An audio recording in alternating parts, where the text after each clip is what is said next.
2 Samuel 19. Joab was told, "The king is weeping and mourning for Absalom." And for the whole army, the victory that day was turned into mourning, because on that day the troops heard it said, "The king is grieving for his son." The men stole into the city that day, as men steal in who are ashamed when they flee from battle. The king covered his face and cried aloud, "O my son Absalom! O Absalom, my son, my son." Then Joab went into the house to the king and said, "Today you have humiliated all your men, who have just saved your life and the lives of your sons and daughters and the lives of your wives and concubines. You love those who hate you and hate those who love you.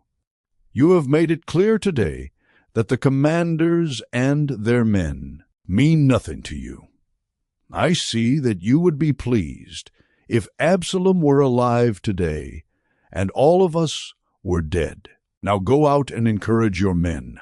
I swear by the Lord that if you don't go out, not a man will be left with you by nightfall. This will be worse for you than all the calamities that have come on you from your youth till now."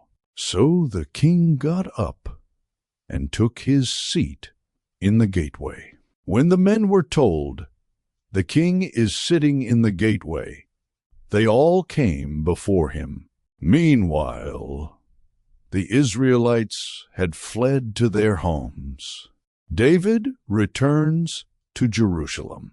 Throughout the tribes of Israel, all the people were arguing among themselves, saying, "The king delivered us from the hand of our enemies. He is the one who rescued us from the hand of the Philistines. But now he has fled the country to escape from Absalom. And Absalom, whom we anointed to rule over us, has died in battle. So why do you say nothing about bringing the king back?" King David sent this message to Zadok and Abiathar, the priests. "Ask the elders of Judah, why should you be the last to bring the king back to his palace, since what is being said throughout Israel has reached the king at his quarters? You are my relatives, my own flesh and blood. So why should you be the last to bring back the king?" And say to Amasa, "Are you not my own flesh and blood? May God deal with me, be it ever so severely, if you are not the commander of my army for life in place of Joab." He won over the hearts of the men of Judah, so that they were all of one mind. They sent word to the king, "Return, you and all your men." Then the king returned and went as far as the Jordan. Now the men of Judah had come to Gilgal to go out and meet the king and bring him across the Jordan. Shimei son of Gera, the Benjamite from Bahurim, hurried down with the men of Judah to meet King David. With him were 1,000 Benjamites, along with Ziba, the steward of Saul's household, and his 15 sons and 20 servants. They rushed to the Jordan, where the king was. They crossed at the ford to take the king's household over, and to do whatever he wished. When Shimei son of Gera crossed the Jordan, he fell prostrate before the king and said to him, "May my lord not hold me guilty. Do not remember how your servant did wrong on the day my lord the king left Jerusalem. May the king put it out of his mind. For I, your servant, know that I have sinned, but today I have come here as the first from the tribes of Joseph, to come down and meet my lord the king."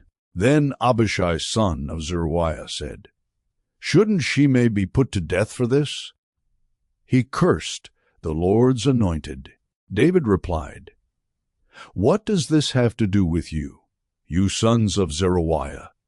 What right do you have to interfere? Should anyone be put to death in Israel today, Don't I know that today I am king over Israel?"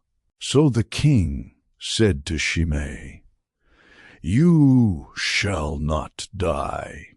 The king promised him on oath. Mephibosheth, Saul's grandson, also went down to meet the king. He had not taken care of his feet, or trimmed his mustache, or washed his clothes from the day the king left, until the day he returned safely. When he came from Jerusalem to meet the king asked him, "Why didn't you go with me, Mephibosheth?" He said, "My lord the king, since I your servant am lame," I said, "I will have my donkey saddled and will ride on it, so I can go with the king. But Ziba, my servant, betrayed me, and he has slandered your servant to my lord the king. My lord the king is like an angel of God, so do whatever you wish. All my grandfather's descendants deserved nothing but death from my lord the king, but you gave your servant a place among those who eat at your table. So what right do I have to make any more appeals to the king?" The king said to him, "Why say more? I order you and Ziba to divide the land." Mephibosheth said to the king, "Let him take everything, now that my lord the king has returned home safely." Barzillai the Gileadite also came down from Rogelim to cross the Jordan with the king, and to send him on his way from there. Now Barzillai was very old, 80 years of age. He had provided for the king during his stay in Mahanaim, for he was a very wealthy man. The king said to Barzillai, "Cross over with me and stay with me in Jerusalem, and I will provide for you." But Barzillai answered the king, "How many more years will I live, that I should go up to Jerusalem with the king? I am now 80 years old. Can I tell the difference between what is enjoyable and what is not? Can your servant taste what he eats and drinks? Can I still hear the voices of male and female singers?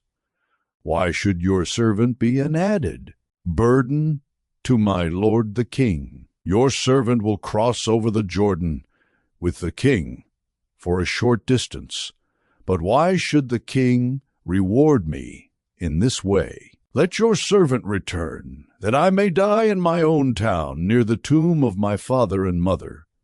But here is your servant Kimham. Let him cross over with my lord the king. Do for him whatever you wish." The king said, "Kimham shall cross over with me, and I will do for him whatever you wish, and anything you desire from me, I will do for you." So all the people crossed the Jordan, and then the king crossed over. The king kissed Barzillai and bid him farewell, and Barzillai returned to his home. When the king crossed over to Gilgal, Kimham crossed with him. All the troops of Judah and half the troops of Israel had taken the king over. Soon all the men of Israel were coming to the king and saying to him, "Why did our brothers, the men of Judah, steal the king away and bring him and his household across the Jordan, together with all his men?" All the men of Judah answered the men of Israel, "We did this because the king is closely related to us. Why are you angry about it? Have we eaten any of the king's provisions? Have we taken anything for ourselves?" Then the men of Israel answered the men of Judah, "We have 10 shares in the king, so we have a greater claim on David than you have. Why then do you treat us with contempt? Weren't we the first to speak of bringing back our king?" But the men of Judah pressed their claims even more forcefully than the men of Israel.